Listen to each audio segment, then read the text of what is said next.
દર શનિવારે સમૂહ આરતી. સમૂહ આરતીનો અધ્યાય સંગઠન શક્તિનો સૂર્યોદય.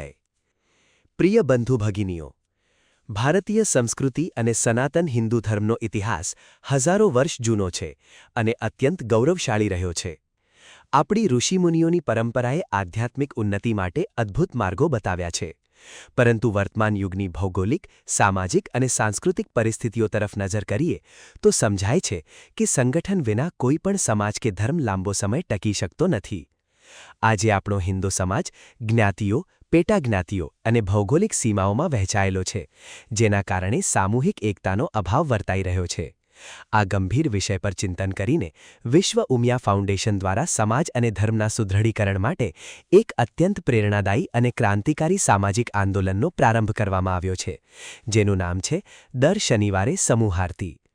આ અનોખી પહેલનો મુખ્ય ઉદ્દેશ્ય આપણા વિખરાયેલા સમાજને અઠવાડિયામાં એકવાર ભક્તિના માધ્યમથી એક તાંતરે બાંધવાનો અને પરસ્પર સંબંધોને મજબૂત કરવાનો છે.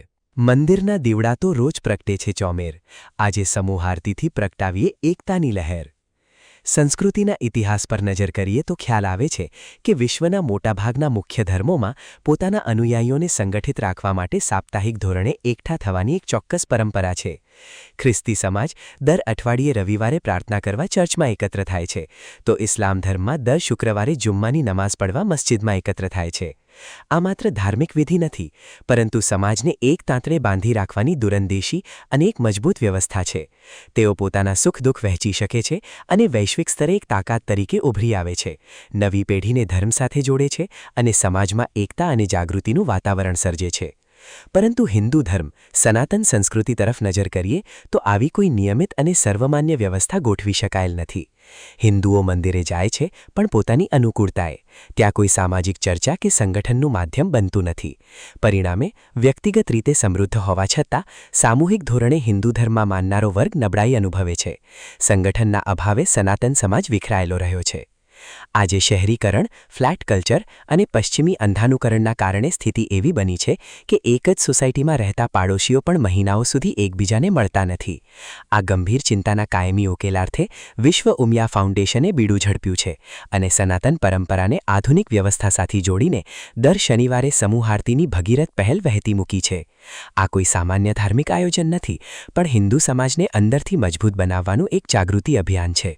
દર શનિવારે સાંજે પોતાના જ ગામ, સોસાયટી કે મહોલ્લાના કોમન પ્લોટમાં કે સ્થાનિક મંદિરે આબાલવૃદ્ધ, સ્ત્રી પુરુષ સૌએ માત્ર અડધો કે એક કલાક માટે ભેગા થવાનું છે અને મા ઉમિયાની સમૂહ આરતી કરવાની છે. આ આરતીમાં દરેક વ્યક્તિને પોતાના ઇષ્ટદેવ જેમ કે ભગવાન શિવ, કૃષ્ણ, રામ કે હનુમાનજીનો ફોટો કે છબી લાવવાની પણ છૂટ આપવામાં આવી છે. હેતુ માત્ર એટલો જ છે કે દીવો ગમે તેનો હોય, પણ પ્રકાશ સનાતનનો હોવો જોઈએ. આરતી અને ધૂન કીર્તન દરમિયાન સમગ્ર વાતાવરણ પવિત્ર અને ભક્તિમય બની જાય છે. આરતી પૂર્ણ થયા બાદ તમામ રહીશો અરસપર મળે છે, એકબીજાના ક્ષેમકુશળ પૂછે છે અને સોસાયટી કે ગામના નાના મોટા પ્રશ્નોનું હસતા મોઢે નિવારણ લાવે છે.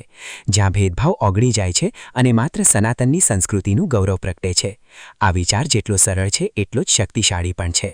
શરૂઆતમાં આ એક વિચાર હતો, પણ આજે તે ભવ્ય જન આંદોલન બની ચૂક્યું છે.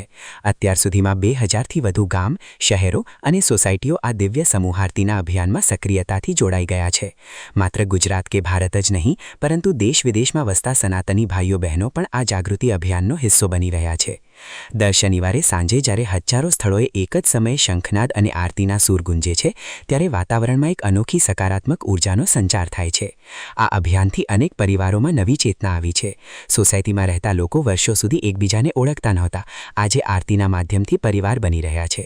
ગામનો ગરીબ હોય કે ધનિક, યુવાન હોય કે વડીલ, સ્ત્રી હોય કે પુરુષ, બધા એક જ પંક્તિમાં ઊભા રહી આરતી કરે છે. આ સમાનતા અને એકતાનો ભાવ જ સનાતન સંસ્કૃતિની સાચી ઓળખ છે. એકતાનો ભાવ. આજના ફ્લેટ કલ્ચર અને વ્યસ્ત જીવનમાં બાજુના ઘરમાં કોણ રહે છે તેની પણ લોકોને ખબર હોતી નથી. સમૂહ આરતીના કારણે દર અઠવાડિયે લોકો એકબીજાને મળતા થયા છે, જેનાથી પરસ્પર ઓળખાણ વધી છે અને હિન્દુ સમાજમાં અમે બધા એક છીએ તેવો ગૌરવશાળી યુનિટીનો ભાવ પેદા થયો છે. ધર્મ હવે માત્ર વ્યક્તિગત પૂજા સુધી મર્યાદિત નથી રહ્યો, પરંતુ સામૂહિક શક્તિનું પ્રતીક બની રહ્યો છે. સમાજ જ્યારે સંગતિ થાય છે ત્યારે તેની સંસ્કૃતિ સુરક્ષિત રહે છે. એક દીવો જ્યારે એકલો હોય ત્યારે મર્યાદિત પ્રકાશ આપે છે, પરંતુ હજારો દીવાઓ સાથે પ્રગટે પ્રગટે ત્યારે અંધકાર આપોઆપ હટી જાય છે। તે જ રીતે સમૂહ આરતી એ હિન્દુ સમાજની એકતા અને સંગઠનનો પ્રકાશ છે। ભાવિ પેઢીનું સંસ્કાર સિંચન।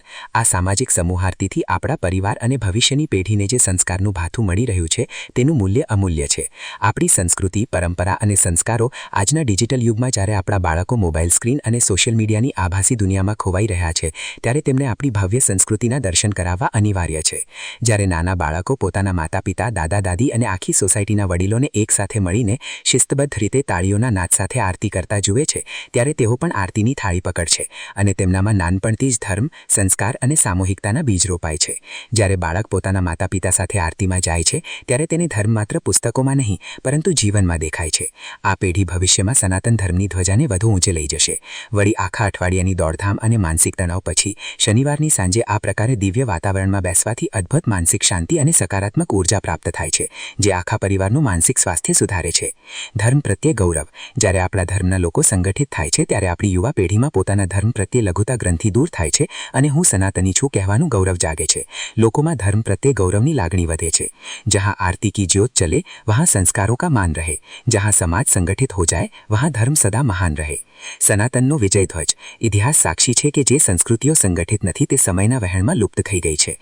વિશ્વ ઉમિયા ફાઉન્ડેશન દેશ વિદેશના તમામ સનાતની ભાઈ બહેનોને એક હૃદયસ્પર્શી અપીલ કરે છે કે આ માત્ર કોઈ સંસ્થાનું કાર્ય નથી, આ આપણી ભાવિ પેઢીઓનું ભવિષ્ય સુરક્ષિત કરવાનો ધર્મ રક્ષણનો મહાયજ્ઞ છે। આ મહાયજ્ઞમાં દરેક સનાતનીએ આહુતિ આપવી પડશે। આપણે સૌએ દ્રઢ સંકલ્પ લેવો પડશે કે ગમે તેટલી વ્યસ્તતા હોય પણ દર શનિવારની સાંજ આપણા ધર્મ અને સમાજ માટે અનામત રહેશે। આપણી સોસાયટી કે ગામમાં જો આ પહેલ શરૂ ન થઈ હોય તો આપણે પોતે આગેવાની લઈને તેની શરૂઆત કરાવવી જોઈએ। વિશ્વ ઉમિયા ફાઉન્ડેશનનો સર્વોચ્ચ ધ્યેય માત્ર ઈંટો અને પથ્થરોનું ભવ્ય મંદિર બનાવવા પૂરતો સીમિત નથી પરંતુ માં ઉમિયાના આશીર્વાદથી એક સંગઠિત, શિક્ષિત અને સંસ્કારી સમાજનું નિર્માણ કરવાનો છે। જો સંસ્કૃતિ બચાવવી હોય, જો ભાવિ પેઢીને સંસ્કાર આપવાના હોય, જો સમાજને સંગઠિત કરવો હોય તો માત્ર ચર્ચા નહીં પરંતુ નિયમિત સામૂહિક જોડાણ જરૂરી છે। સમૂહ આરતીની આ પહેલ એ સનાતનના સંગઠનનો પાયાનો પગથિયું છે। દ્રઢ સંકલ્પ લઈએ। આપણે સૌએ આપણી સોસાયટી કે મહોલ્લામાં દર શનિવારે માત્ર અડધો કે 1 કલાક સમૂહ આરતી માટે ફાળવવાનો દ્રઢ સંકલ્પ લેવો જોઈએ। આવો આપણે સૌ સાથે મળીને જ્ઞાતિ જાતિના વાડાઓથી ઉપર ઉઠીને અઠવાડિયામાં એક દિવસ માં ઉમિયા અને સનાતન ધર્મના ચરણોમાં સમર્પિત કરીએ અને એક એવી અજય સંગઠન શક્તિનું નિર્માણ કરીએ જે આવનારી સદીઓ સુધી આપણી સંસ્કૃતિ અને રાષ્ટ્રને ગૌરવાન્વિત રાખે। આપણે ધર્મનું રક્ષણ કરીશું તો જ ધર્મ આપણું રક્ષણ કરશે। ધર્મા રક્ષતિ રક્ષિતઃ। એકલા ચાલશો તો કદાચ રસ્તો જલ્દી કપાઈ જશે પણ જો સાથે ચાલશો તો નવો ઇતિહાસ રચાઈ જશે।